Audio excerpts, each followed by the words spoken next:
Hi guys, कैसे हो आप सब।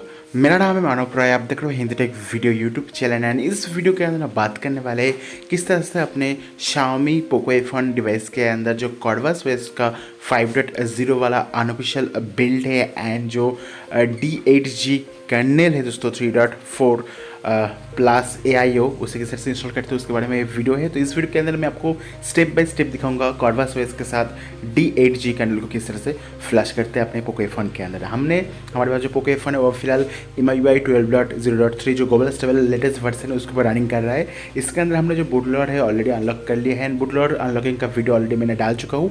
एज वेल दोस्तों किस तरह से आप रिकॉर्ड इंस्टॉल करते हो, किस तरह से रूट करते हो अपने Poco F1 को और कोई भी Xiaomi Redmi Poco डिवाइसेस को, उसके लिए भी अलग से वीडियो आ चुका है। तो उस वीडियो का अगर आप चेकआउट करना चाहते हो तो मैं आपको नीचे डिस्क्रिप्शन बॉक्स में जो लिंक है वीडियो का प्रोवाइड कर दे रहा हूँ बूटलोडर अनलॉकिंग का एंड रूट का। एंड जैसे कि आप यहाँ पर देख पा रहे हो हमारे Poco F1 के अंदर ऑलरेडी जो बूटलोडर अनलॉक हमने ऑलरेडी कर लिया है। तो आपके पास जो Poco F1 होगा उसके अंदर root table recovery and bootloader को अनलॉक कर लीजिएगा। सो ये सभी चीज़ करने के बाद दोस्तों आपके फ़ोन के ऊपर आप जो Corvus OS है जो D8G कर्नेल है उससे आप यूज़ करके देख सकते हो। तो यहाँ पर आपको मैं नीचे डिस्क्रिप्शन बॉक्स में सभी जो इंपॉर्टेंट डाउनलोड फाइल्स उसका लिंक प्रोवाइड कर दे रहा हूँ। आपको ROM डाउनलोड करना होगा, GApps को डाउनलोड करना होगा, कर्नेल को डाउनलोड करना होगा, मैजिक्स को डाउनलोड करना होगा। एज वेल दोस्तों इस सभी का जो लिंक है मैं आपको नीचे डिस्क्रिप्शन बॉक्स में प्रोवाइड कर दे रहा हूँ, वहाँ पर जाकर आप डाउनलोड कर लीजिएगा। एंड डाउनलोड करने के बाद दोस्तों आपको टेबल रिकवरी के ऊपर बूट करना होगा। टेबल रिकवरी के अंदर बूट करने के लिए दोस्तों आपको यहाँ पर volume up button and power button को एक साथ प्रेस करके रखना होगा 10 to 12 सेकंड। उसके बाद आपका जो फ़ोन है वो रिकवरी के अंदर बूट हो जाएगा। यहाँ पर एक चीज़ मैं बोलने वाला हूँ दोस्तों, क्योंकि दोस्तों जो Corvus OS 5.0 है दोस्तों ये बहुत ज़्यादा पुराना है, ऑलरेडी 10.5 जो है लेटेस्ट वाला है।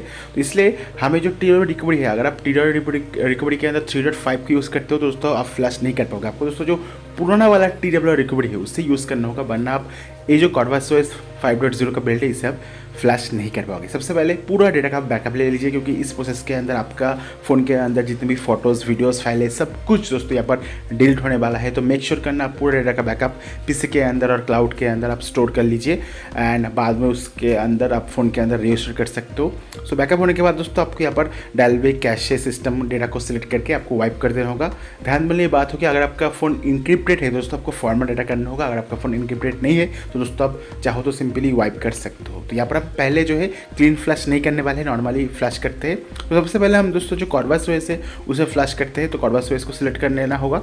उसके बाद दोस्तों आपको यहाँ पर स्वाइप टू फ्लैश में स्वाइप कर देना होगा। उसके बाद आपका जो फ़ोन के अंदर जो Corvus OS है वो दोस्तों इंस्टॉल होना स्टार्ट कर देगा। लगभग 2 मिनट के अंदर आपके फ़ोन के ऊपर जो Corvus OS है वो सक्सेसफुली इंस्टॉल हो जाएगा। सक्सेसफुली इंस्टॉल होने के बाद दोस्तों आपको यहाँ पर जो रिबूट सिस्टम का ऑप्शन देखने को मिलता है वहाँ पर आप टैप कर सकते हो।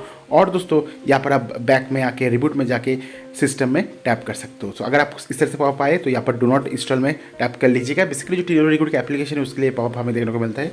तो हमारा जो फ़ोन है अभी फिलहाल रजिस्टर्ड हो रहा है। देखते हैं दोस्तों जो Corvus OS है वो सक्सेसफुली इंस्टॉल हुआ है नहीं। यहाँ पर पोको का लोगो आ गया एंड यहाँ पर पावर्ड बाय एंड्रॉइड भी आ चुका है। एज वेल यहाँ पर जो Corvus OS का लोगो है वो भी हमें देखने को यहाँ पर मिल गया है। देखिए पा रहे हो Corvus OS 5.0 है एंड यहाँ पर देख पाओगे हमें यहाँ पर पासवर्ड मांग रहा है, बट हमने तो कभी पासवर्ड सेट नहीं किया है। सो क्योंकि मेरा Poco F1 दोस्तों इनक्रिप्टेड है इसलिए हमें यहाँ पर पासवर्ड मांग रहा है। तो हमें यहाँ पर क्या करना होगा, हमारा जो डेटा है उसे फॉर्मेट डेटा करना होगा टेबल रिकवरी से। तो सिंपली फ़ोन को फिर से आपको टेबल रिकवरी के अंदर बूट करना होगा। ये प्रोसेस आपको स्किप कर सकते हो अगर आपका फ़ोन के अंदर इंक्रिप्शन नहीं है दोस्तों। ये जो स्टेप है आपको नहीं करना होगा, बट मेरा जो फ़ोन है इनक्रिप्टेड है इसलिए मेरे को क्लीन फ्लैश करना होगा। तो सिंपली आपको दोस्तों जो टेबल रिकवरी है उसमें जाना होगा। टेबल रिकवरी के जाने के बाद वाइप में जाइए, ठीक है। वाइप में जाने के बाद दोस्तों आपको फॉर्मेट डेटा में जाना होगा। फॉर्मेट डेटा में टाइप कीजिए येस करने के बाद टिक करके स्वाइप टू फ्लैश में कर दीजिए। तो इस प्रोसेस के अंदर आपका पूरा डेटा वाइप हो जाता है। वाइप होने के बाद आपका जो पास जो पीसी है और जो मेमोरी कार्ड है उसमें से आप फाइल्स को ट्रांसफ़र कर लीजिए अपने फ़ोन के अंदर। सो मैं जल्दी से ट्रांसफ़र कर लेता हूँ। ट्रांसफ़र हमने यहाँ पर कर लिया है। ट्रांसफ़र करने के बाद सिंपली जिस भी फोल्डर के अंदर आपने डाउनलोड किया है उस फोल्डर के अंदर जाइए। तो यहाँ पर जो अपना Corvus OS है Corvus OS के साथ आपको GApps को फ्लैश करना होगा, एंड्रॉइड 10 को फ्लैश करना होगा। ये जो Corvus OS का वर्सन है एंड्रॉइड 10 वाला वर्सन है। तो हमने यहाँ पर जो Corvus OS है उससे हम फ्लैश कर रहे हैं। एज वेल जो अपना GApps है उसे भी फ्लैश करने वाले हैं हम दोस्तों। यहाँ पर जो NikGapps का एंड्रॉइड 10 वाला बेसिक बिल्ड है उसे हम फ्लैश कर रहे हैं दोस्तों। हमने यहाँ पर जो स्टॉक और जो फुल वाला है उसे हम नहीं फ्लैश करने वाले हैं। हम जो बेसिक वाला है उसे हम फ्लैश करने वाले हैं। हमारा जो GApps एंड ROM है वो फ्लैश हो चुका है। फिर से हम दोस्तों जो हमारा फ़ोन है उसे रिबूट करने वाले हैं। यहाँ पर देख ही पा रहे हो हमारे को दोस्तों जो है हमारा जो फ़ोन है वो सक्सेसफुली कॉर्वस ओएस के अंदर ओपन हो चुका है। हमने सक्सेसफुली हमारे पोको F1 के अंदर जो कॉर्वस ओएस है उसे इंस्टॉल कर लिया है। बट अभी हमें जो कर्नेल है उसे इंस्टॉल करना है, जो नया वाला कर्नेल है उससे हमें यहाँ पर इंस्टॉल करना होगा। जो D8G वाला कर्नेल है उसे हमें इंस्टॉल करना होगा। तो D8G वाला कर्नेल इंस्टॉल करने के लिए हमें पहले रूट करना होगा, पहले हमें जो NikGapps मैनेजर है उसे इंस्टॉल करना होगा। इसके लिए हमको फिर से टेबल रिकॉर्डिंग के अंदर जाना होगा। फिर से पावर बटन और वॉल्यूम अप बटन को प्रेस करके रखिए 10 to 12 सेकंड के लिए। उसके बाद आपका जो फ़ोन है वो टेबल रिकॉर्डिंग के अंदर बूट हो जाएगा। इस ऑप्शन के अंदर आपको कीप रीड ऑनली में टैप करना होगा। उसके बाद दोस्तों आपको जो NikGapps का जिप फाइल है उसे आपको सिलेक्ट कर लेना होगा। सो NikGapps का जो जिप फाइल है उसे हम सिलेक्ट कर लेते हैं। तो सिंपली यहाँ पर हम इंस्टॉल में जाना होगा। NikGapps का जो जिप फाइल है उसे आपको यहाँ पर से सिलेक्ट कर लेना होगा। सिलेक्ट करने के बाद स्वाइप करके फ्लैश कर दीजिएगा। सो इस ऑप्शन के साथ, इस NikGapps के साथ आपको जो रूट एक्सेस है वो देखने को मिल जाएगा। सो NikGapps के जो है हमारे पोको फ़ोन के ऊपर यहाँ पर फ्लैशिंग हो रहा है, तो थोड़ा बहुत टाइम लगेगा। लगभग आपको 30 सेकेंड और 40 सेकेंड के अंदर आपके फ़ोन के ऊपर जो NikGapps के फाइल है सक्सेसफुली फ्लैश हो जाएगा। एंड वीडियो अगर पसंद आ रहा है तो वीडियो को लाइक कर देना, वीडियो को शेयर कर देना। इस तरह की और भी इंटरेस्टिंग टेक वीडियो देने के लिए हमारे चैनल को सब्सक्राइब कर देना। उसके बाद NikGapps को फ्लैश होने के बाद रिबूट टू रिकवरी आपको करना होगा। आपको सिस्टम में बूट नहीं करना होगा। एक बार NikGapps फ्लैश होने के बाद रिबूट टू रिकवरी जरूर से कर लीजिएगा। एंड सभी जो डाउनलोडिंग है आपको मैं नीचे डिस्क्रिप्शन बॉक्स में प्रोवाइड कर दे रहा हूँ। सो NikGapps को फ्लैश होने के बाद हमें जो कर्नेल है उसे फ्लैश करना होगा। जो D8G कर्नेल का यहाँ पर हमने 3.4 प्लस AIO वर्जन को चूज़ किया है। यहाँ पर आपको कुछ चीज़ को येस करना होगा, जैसे कि हमने यहाँ पर जो है अपना जो टच स्क्रीन है उसे हम दोस्तों अपडेट करने वाले हैं। तो यहाँ पर हम येस, जो वॉल्यूम अप बटन है उसके साथ हम प्लस कर लेते हैं, मतलब वॉल्यूम प्लस बटन जो है उसको हमको क्लिक करना होगा, क्योंकि हमें जो है टच ओवरक्लॉक चाहिए। हमें दोस्तों जो एमोलेड स्किन, एमोलेड कलर है वो चाहिए।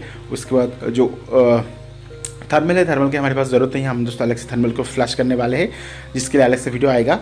एंड यहाँ पर देखिए पा रहे हो हमारा जो कर्नेल है हमारे फ़ोन के ऊपर यहाँ पर सक्सेसफुली इंस्टॉलेशन हो रहा है। तो बहुत ही ईजी स्टेप है, बहुत ही ईजी स्टेप है, आपको कोई भी दिक्कत वाली बात नहीं है। हमारे फ़ोन के ऊपर जो कर्नेल है वो भी सक्सेसफुली फ्लैश हो चुका है। फिर से हम यहाँ पर रिबूट सिस्टम में टैप किया है। उसके बाद आपका जो फ़ोन है फिर से दोस्तों यहाँ पर रिबूट होगा। एंड यहाँ पर देखिए पा रहे हो सक्सेसफुली हमारे फ़ोन के ऊपर दोस्तों जो है वो D8G का जो एप्लीकेशन है वो इंस्टॉल हो चुका है। बट यहाँ पर हमने जो NikGapps के एपीके है उसे इंस्टॉल करना है। इसके साथ हमें जो रूट परमिशन है प्रॉपर्ली देखने को मिल जाएगा। देख पा रहे हो NikGapps हमने यहाँ पर इंस्टॉल कर लिया है। सिंपली यहाँ पर जो D8G का एप्लीकेशन है उसे ओपन करने के बाद आपको परमिशन को अलाउ कर देना होगा। एंड उसके बाद बूम भाई साहब आपने सक्सेसफुली अपने डिवाइस के ऊपर D8G कर्नेल को यूज़ करके देख लिया है, यूज़ कर लिया है एक्चुअली। एंड यहाँ पर अबाउट सेटिंग्स की बात करूँ, जैसे कि आप देख ही पा रहे हो कॉर्वस ओएस का 5.0 बिल्ड है पोको F1 के लिए एंड्रॉइड 10 के साथ। जो कर्नेल है वो भी आप देख पाओगे D8G कर्नेल 3.4 प्लस वर्जन है, जो कि काफ़ी बढ़िया है। परफॉर्मेंस आपको एकदम खतरनाक वाला देखने को मिलेगा इस कर्नेल के साथ। सो यहाँ पर मैं कौन सा थर्मल यूज़ करने वाला हूँ, क्या क्या सेटिंग्स है जो कि मैं अप्लाई करने वाला हूँ, सब कुछ बताऊंगा नेक्स्ट वीडियो के अंदर। उसके लिए वीडियो को लाइक कर देना, शेयर कर देना। Thank you very much for watching this video. Have a nice day, bye bye.